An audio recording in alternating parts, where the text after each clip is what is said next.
working through all the free video tutorials on the Bernette 35 and the Bernette 33 sewing machine. We've done videos on how to clean it, how to use the needle threader, and in this one, we want to talk about how to change feet, work through how to use the hemmer foot, which is included with the Bernette 35 model. And I'm going to show you my little trick of getting this started for the perfect little turned under hem, so no raw edges are showing, and it is super easy and fun. Plus, I'm going to walk you through the optional accessories that are available for these two machines. Hi, I'm Sarah from sewingmastery.com, and we do tons of free video tutorials on sewing machines, sergers, and embroidery machines. Plus, we have online courses with videos that you can check out for free in those courses, and all of the links are going to be in the description below. Now, if any of this information is helpful, remember it is courtesy to click the like button and the subscribe button as a way to say thank you for the free information. So first off, I was excited to see which feet actually came with these two machines. So along with like buttonhole feet and a foot that sews on buttons, a hemmer foot is a foot that I remember using so young that it has just been a standard foot for me. And that was back before I even owned a serger, which on a serger has that beautiful rolled hem, but on a sewing machine you do it a little different because you're using a foot with this little tiny scroll for it to turn the fabric 2 times. So if you've ever been to your ironing board and you've folded up your fabric as small as your fingers can possibly turn it, and then you press, and then you turn it again, a little tiny press, and then you put some pins along the edge, and it's just like, it's hard to manage, it's not always smooth, you do the best you can, and it kind of still looks homemade, then this is your answer. But for so many years, students ask me, how do you get the fabric started? How do you make it look good at the first few stitches, which is the hardest part? So I'm going to show you my trick, but we wanted to highlight how easy it is to switch feet on the Bernette sewing machines. For all the snap-on feet, you'll notice that there is a small little bar on each foot, and there's a lever in the back of the machine, back behind the ankle, back behind the needle threader, that when you tap it towards you, it just falls off. So to align it so it attaches, hold it with one hand and then lower the presser foot on it. Now you'll have to kind of move it around until you kind of realize where it actually has the activation point, where it sits down on that foot and actually clamps onto it. More often than not, you have to move the foot a little towards you for it to actually kind of open up that clamp and actually connect itself to the bar of the foot. So as we touch it to release it, I'm going to go ahead, put the hemmer foot underneath. Again, hold it just a little bit or until you're good. See how it doesn't always want to come down and click? Just move it towards you and then it will click into place.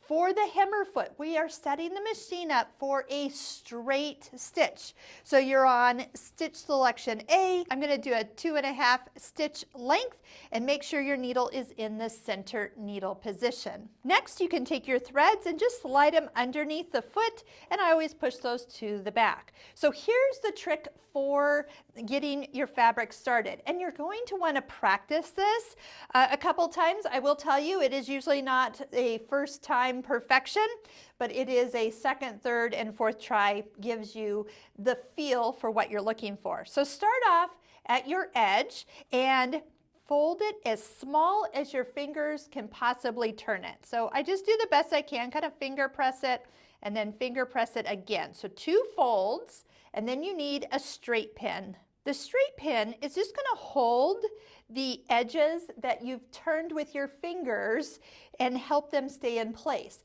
Now this is usually the only time I really ever pin parallel to the edge of the fabric. I'm always pinning this way, so when I sew, I can always pull my pins out to the side before I sew over them. And this is the only time too that you usually see me take my hand, put it on the hand wheel, and lower the needle into the fabric. What I'm trying to do is avoid sticking the needle on my pin. But once I sink the needle down, here is the trick. Lift up your presser foot, take the pin out, and now you're going to kind of pull the fabric up into the little scroll. So you just kind of open it up a little bit and then just kind of pull it in there and then lower the foot back down in place. Now the trick is how much fabric you're going to fold. So many times people are really trying to pull this over with their right hand. But what I want you to do is watch more what I'm doing with my left hand when I start to stitch. So I'm going to just make sure we're all stitching nice. So you can see that there's a certain amount of fabric that needs to be fed into the foot. So there's enough of that raw edge to get tucked underneath and made so it is no longer seen. So there's no raw edge when we're actually done. You can get too much fabric, and if this gets away from you, you can lose the amount and then it doesn't flip all the way around. So there's a happy medium. Now right here, as it's starting to kind of get away from me, like not having enough, the common thing to do is take your hands and kind of try to drag it across. What you want to do instead is watch my left hand. I'm going to push the fabric towards the foot, in front of it. See how I was able to give that fabric? So even though I am stitching, what I'm doing is actually holding the fabric so there's enough as it goes through. Let's just stop right here and take a look at what it's looking like. Now, here's the funny thing. I actually have variegated thread in my needle, and I have hot pink thread in my bobbin. Now, as I turn this over, I realized that our last video I was doing, I did the tension video, and I forgot to put the tension back to normal. I just looked up, and it was at 2. So just like we were talking about in that video, 4 is about normal. Let's put it back there and continue on, and you'll see the difference. And we kind of talk about when you have maybe little fingers coming to visit your sewing room, this red dial will probably love to be turned. So if something doesn't look right, just put it back to normal, which is 4, and you should have the results you're looking for.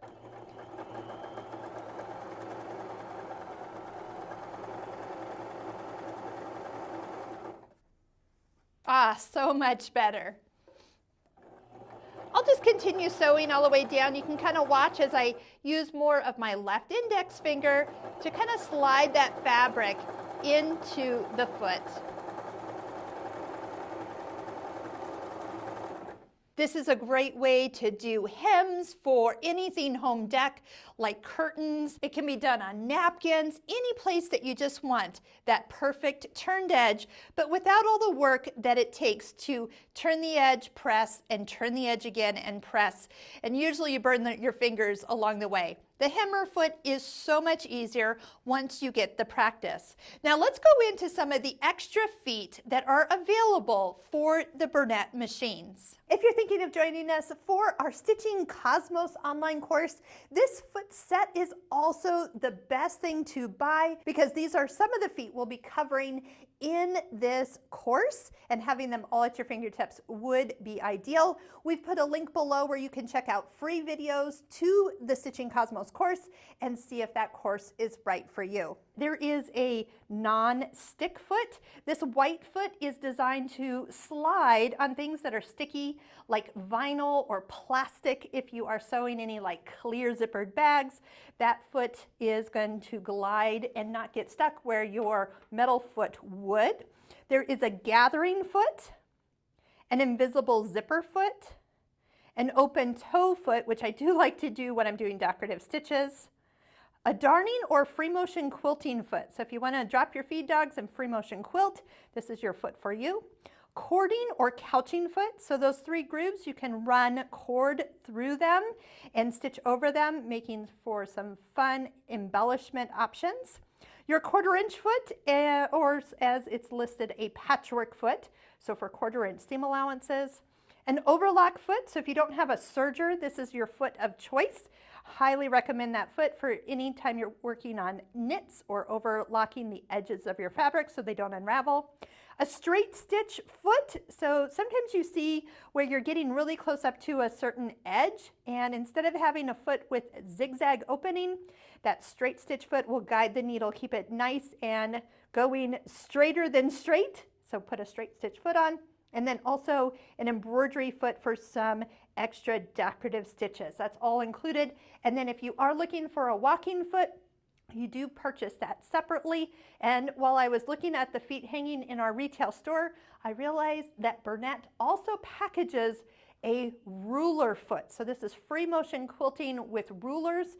So if that is an option that you want to learn, there is a specific foot that is designed for it and is available for that machine. So find all the links below. Like I said, I will put everything down there. Click on the more option if you're on a phone. Click on those links. And again, we thank you because we do get credit for your purchase. And a friendly reminder, as you're watching these videos and getting the free information, be sure to click like on each video that you watch. That is your way of saying thank you.